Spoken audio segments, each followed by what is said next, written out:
പശ്ചിമേഷ്യൻ പ്രതിസന്ധിയുമായി ബന്ധപ്പെട്ട സാഹചര്യങ്ങൾ ഉടനെ അവസാനിക്കില്ല എന്ന റിപ്പോർട്ടുകളാണ് ഇപ്പോൾ പുറത്തു വരുന്നത്. ഇറാനെതിരായ സൈനിക നടപടി ശക്തമായി തുടരും എന്ന ഇസ്രായേൽ പ്രധാനമന്ത്രി ബെഞ്ചമിൻ നെതന്യാഹുവിന്റെ വാക്കുകളും പാകിസ്ഥാൻ വഴി ഇറാൻ സമർപ്പിച്ച സമാധാന ഡീലുകൾ ഒരു തരത്തിലും അംഗീകരിക്കാൻ കഴിയില്ലെന്ന് US പ്രസിഡന്റ് ഡൊണാൾഡ് ട്രംപ് പറഞ്ഞതോടുകൂടിയാണ് സംഘർഷം വീണ്ടും ശക്തമാകും എന്ന തരത്തിലുള്ള ആശങ്ക പടർന്നിരിക്കുന്നത്. ഇറാനില് ആണവായുധ നിർമ്മാണത്തിന് ആവശ്യമായിട്ടുള്ള ആക്ടിവിറ്റീസ് ഇപ്പോഴും തുടരാനുള്ള സാധ്യതയുണ്ടെന്നും കുറച്ചുകൂടി ജോലികൾ തങ്ങൾക്ക് ആ രാജ്യത്തുണ്ടെന്നും ഇസ്രായേൽ പ്രധാനമന്ത്രി ബെഞ്ചമിൻ നെതന്യാഹു ഒരു മാധ്യമത്തോടാണ് പറഞ്ഞത്. തങ്ങൾക്കെതിരായ ഉപരോധം അവസാനിപ്പിക്കണം എന്നതടക്കമുള്ള നിരവധി നിർദ്ദേശങ്ങളാണ് ഇറാൻ പാകിസ്ഥാൻ വഴി അമേരിക്കയ്ക്ക് കൈമാറിയിരുന്നത്. ലെബനോനെതിരായ തങ്ങൾക്കെതിരായ ആക്രമണങ്ങൾ നിരുപാധികം അവസാനിപ്പിക്കുക, യുദ്ധത്തിന് ശാശ്വതമായ അവസാനം ഉണ്ടാക്കുക, എണ്ണ ഉപരോധം നിർത്തുക, ഹോർമൂസ് കടലിടുക്കിൽ ഇപ്പോൾ അമേരിക്ക നടത്തുന്ന ഉപരോധം ഉണ്ടല്ലോ അതടക്കം നിർത്തുക തുടങ്ങിയ നിരവധി ആവശ്യങ്ങളാണ് ഇറാൻ സമർപ്പിച്ച ഈ ഡീലിൽ ഉണ്ടായിരുന്നത്. ഒരു തരത്തിലും അത് അംഗീകരിക്കാൻ കഴിയില്ല എന്ന മറുപടിയാണ് US പ്രസിഡന്റ് ഡൊണാൾഡ് ട്രംപിന്റെ ഭാഗത്ത് നിന്നിപ്പോ ഉണ്ടായിരിക്കുന്നത്. ഈ ഒരു രണ്ട് സ്റ്റേറ്റ്മെന്റ് കൂടി വന്നതോടുകൂടി ആഗോള ഓഹരി വിപണികളെല്ലാം ഇടിയുന്ന ഒരു സാഹചര്യത്തിലേക്ക് കാര്യങ്ങൾ എത്തിയിരിക്കുകയാണ്. മാത്രമല്ല ഹോർമൂസ് കടലിടുക്ക് വഴി രണ്ട് ഗ്രൂപ്പുകളും അവരുടെ നിലപാടുകൾ ശക്തമാക്കുന്നത് നമുക്കിപ്പോൾ കാണാൻ കഴിയുന്നുണ്ട്.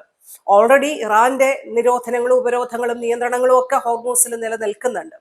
മാത്രമല്ല അമേരിക്ക വളരെ ശക്തമായ മറ്റൊരു നിയന്ത്രണം കൂടി ഹോർമൂസിൽ കൊണ്ടുവന്നിട്ടുണ്ട്. ഇപ്പൊ ഇറാനിലേക്കുള്ള ഏകദേശം ഒരു 61ഓളം കപ്പലുകളാണ് അമേരിക്ക തടഞ്ഞതെന്നാണ് ഇറാൻ പറയുന്നത്. ഇതിൽ 4 കപ്പലുകൾ അമേരിക്ക തകർത്തു എന്നും ഇറാൻ പറയുന്നുണ്ട്. അമേരിക്ക ഈ രീതിയിലുള്ള നടപടികൾ തുടരുകയാണെങ്കിൽ മേഖലയിലെ അമേരിക്കൻ കേന്ദ്രങ്ങൾക്ക് നേരെ വീണ്ടും ആക്രമണം നടത്തുന്നതടക്കമുള്ള കടുത്ത നടപടികളിലേക്ക് തങ്ങൾ പോകും എന്ന് ഇറാനിയൻ റവല്യൂഷണറി ഗാർഡ് മുന്നറിയിപ്പ് നൽകുകയും ചെയ്യുന്നുണ്ട്. അപ്പൊ സാഹചര്യങ്ങൾ ഈ രീതിയിലാണ് നിൽക്കുന്നത്.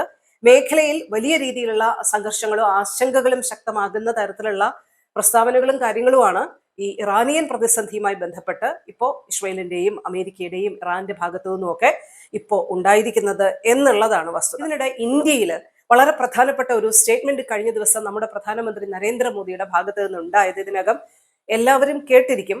അതായത് അടുത്ത ഒരു വർഷത്തേക്ക് സ്വർണം വാങ്ങുന്നത് നിർത്തണം, ഇന്ധന ഉപയോഗം പരമാവധി കുറയ്ക്കണം, അനാവശ്യമായിട്ടുള്ള യാത്രകൾ പാടില്ല, വിദേശ യാത്രകൾ അടക്കം ആവശ്യമില്ലാത്ത യാത്രകൾ ഒഴിവാക്കുക, ഭക്ഷ്യ എണ്ണയുടെ ഉപയോഗം കുറയ്ക്കുക, കഴിയുന്നതും മെട്രോ യാത്രകൾ പ്രോത്സാഹിപ്പിക്കുക, അതുപോലെ തന്നെ വർക്ക് ഫ്രം ഹോം വീണ്ടും പ്രാവർത്തികമാക്കുക എന്നതടക്കമുള്ള സ്വയം നിയന്ത്രണ മാർഗങ്ങളാണ് പ്രധാനമന്ത്രി പ്രഖ്യാപിച്ചിരിക്കുന്നത്. പശ്ചിമേഷ്യൻ പ്രതിസന്ധിയുമായി ബന്ധപ്പെട്ട സാഹചര്യങ്ങൾ ഗൗരവത്തോടുകൂടി എടുക്കണം എന്ന തരത്തിലാണ് ഇത്തരമൊരു സന്ദേശം പ്രധാനമന്ത്രി നൽകിയിരിക്കുന്നത്. മെയ് 10 ഹൈദരാബാദിൽ ഒരു റാലിയിൽ സംസാരിക്കവെയാണ് പ്രധാനമന്ത്രി നരേന്ദ്രമോദി ഇത്തരത്തിലുള്ള ഒരു സന്ദേശം കൈമാറിയിരിക്കുന്നത്. ഇതോടുകൂടി ഈ പശ്ചിമേഷ്യൻ സംഘർഷവുമായി ബന്ധപ്പെട്ട് ഇന്ത്യയിലേക്കും ചില നിയന്ത്രണങ്ങൾ കൊണ്ടുവന്നേക്കും എന്ന തരത്തിലുള്ള ആശങ്കകൾ ശക്തമാണ്. ഇന്ധനവില വർദ്ധിപ്പിക്കാനുള്ള നീക്കമാണ് പ്രധാനമന്ത്രിയുടെ ഈ പ്രസ്താവനയ്ക്ക് പിന്നിൽ എന്ന തരത്തിലുള്ള പ്രതിപക്ഷ ആരോപണങ്ങൾ അടക്കം വന്നിട്ടുണ്ട്. നമ്മുടെ രാജ്യത്തൊരു ലോക്ക്ഡൌൺ പോലെയുള്ള സാഹചര്യങ്ങൾ വന്നേക്കും എന്ന തരത്തിൽ ആദ്യഘട്ടത്തിൽ ചില റിപ്പോർട്ടുകളൊക്കെ വന്നിരുന്നു. എന്നാൽ അത് ബേസ്ലെസ് ആണ് എന്ന് പറഞ്ഞുകൊണ്ടാണ് തള്ളിക്കളഞ്ഞിരുന്നത്. ഇപ്പോൾ ജനങ്ങളോട് തന്നെ നിങ്ങൾ സ്വയം നിയന്ത്രിത സംവിധാനങ്ങളിലേക്ക് തിരിയൂ എന്ന അഭ്യർത്ഥന പ്രധാനമന്ത്രി നടത്തിയിരിക്കുന്നു.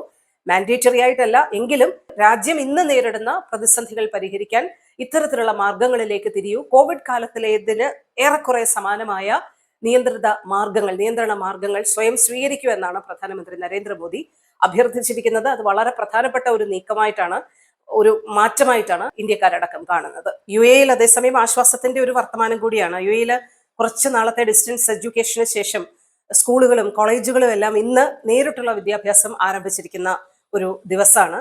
കഴിഞ്ഞ ദിവസമാണ് ഇതുമായി ബന്ധപ്പെട്ട തീരുമാനം UAE വിദ്യാഭ്യാസ മന്ത്രാലയവും ഉന്നത വിദ്യാഭ്യാസ അധികൃതരും കൈക്കൊണ്ടിരുന്നത്. അപ്പൊ ഇന്ന് മുതൽ വീണ്ടും സ്കൂളുകളും നഴ്സറികളും ഉന്നത വിദ്യാഭ്യാസ സ്ഥാപനങ്ങളും എല്ലാം നേരിട്ടുള്ള അധ്യയന രീതിയിലേക്ക് കാര്യങ്ങൾ എത്തിച്ചിരിക്കുകയാണ്.